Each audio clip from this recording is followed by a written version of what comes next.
अवधूत चिंतन श्री गुरुदेव दत्त श्री स्वामी समर्थ. माझ्या चॅनलमध्ये तुमचं सगळ्यांचं मनापासून खूप खूप स्वागत, आभार. तुमच्या सगळ्या चांगल्या इच्छा पूर्ण करू अशा आपल्या गुरुचरणी वंदन करून आजच्या व्हिडिओला सुरू करूया. चला तर मग आता आपलं पितृपक्षामध्ये एकादशीला आपल्या पितरांच्या सद्गतीसाठी काही विशेष सेवा आज मी सांगणार आहे.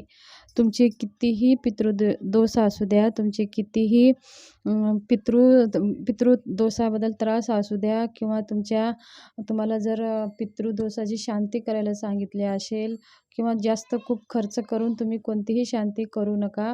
ह्या पितृपक्षामध्ये जर तुम्ही ह्या ग्रंथाचं पारायण जर केला तर तुमचे सगळे पितृदोष नष्ट होतात आणि नाहीसे होतात, आणि तुमचे सगळे पितृ शांत होतात आणि त्या पितरांना सद्गती प्राप्त होते.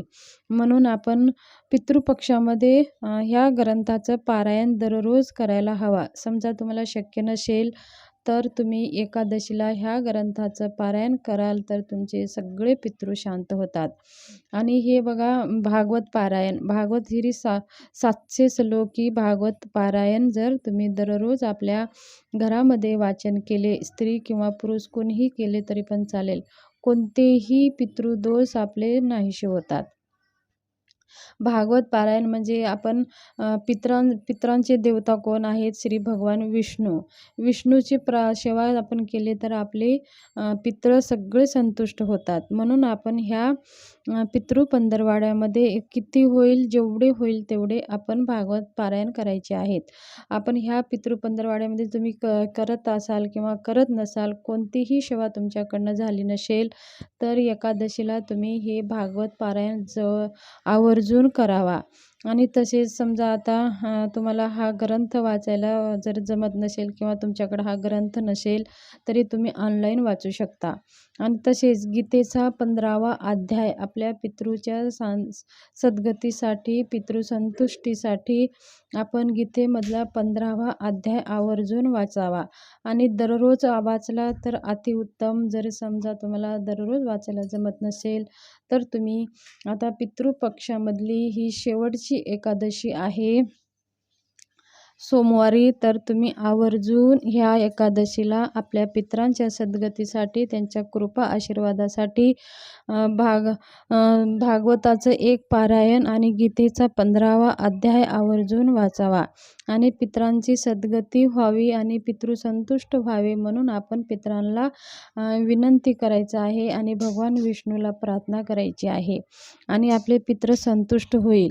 बघा, आपण ज्या वेळेस आपला जन्म होतो, आपण ह्या धर्तीवर येत असतो, तेव्हा आपल्याला काही ऋण घेऊन आपण जन्माला येत असतो.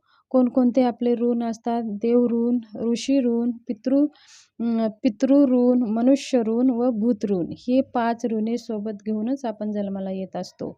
आणि आपल्याला रोजच्या जीवनामध्ये जर ह्या ऋणापासून मुक्तता होण्याचे प्रयत्न करत असतो, परंतु पितृ ऋणातून जर मुक्त होता आले नाही तर त्याचं खूप आपल्याला प्रखर पितृदोष निर्माण होतो आणि त्यांचे परिणामही त्या कुटुंबावर झालेले पाहायला मिळतात. म्हणून आपण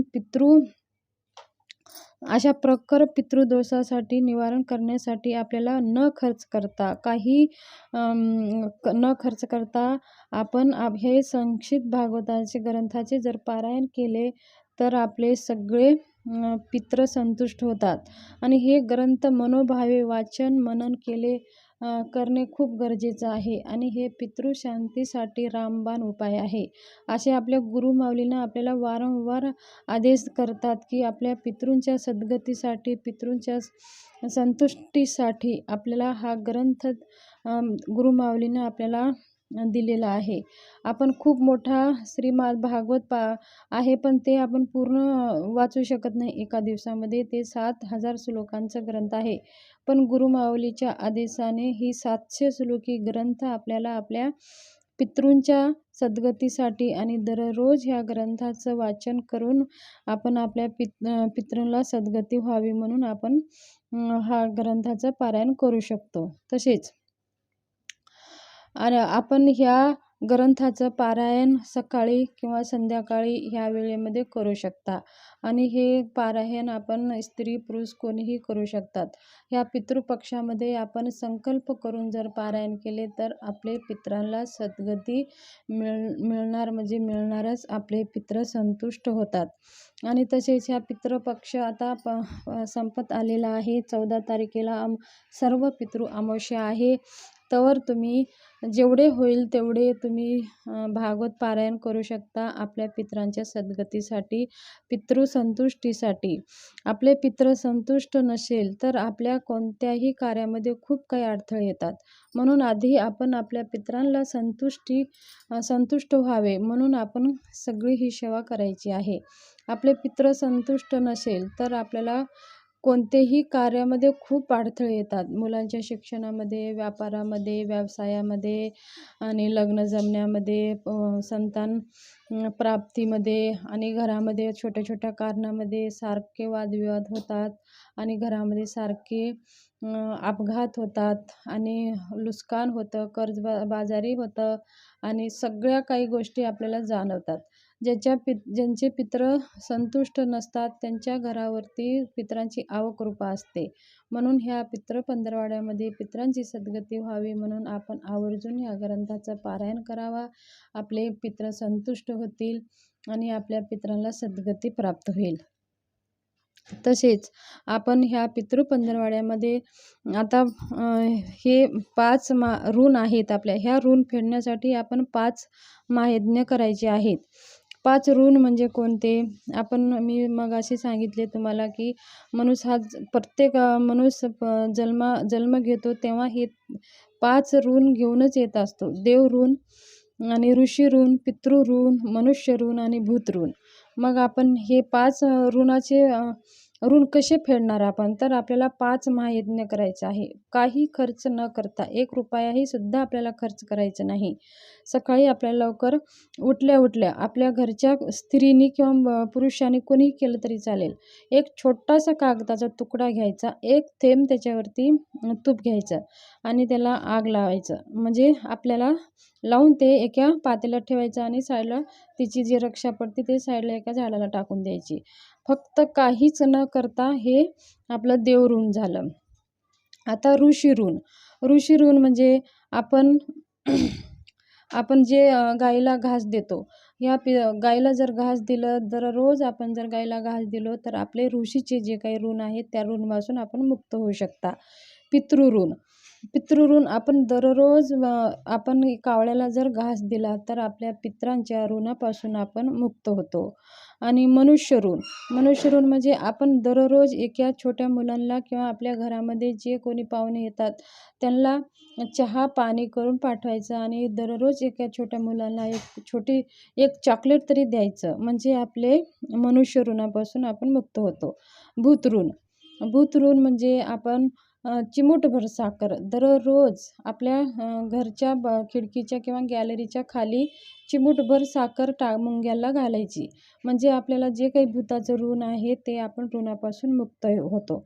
तर हे 5 महायज्ञ 5 ऋण पासून आपण मुक्तता होण्यासाठी आपल्या गुरु माऊलीनं आपल्याला अत्यंत सोपी आणि साधे हे 5 महायज्ञ सांगितलेले आहेत. तर तुम्ही हे आवर्जून केले तर तुम्ही ह्या सगळ्या ऋणामधून पितृ ऋणामधून मुक्त होऊ शकता. प्रत्येक ऋणामधून आपण मुक्त होऊ शकतो.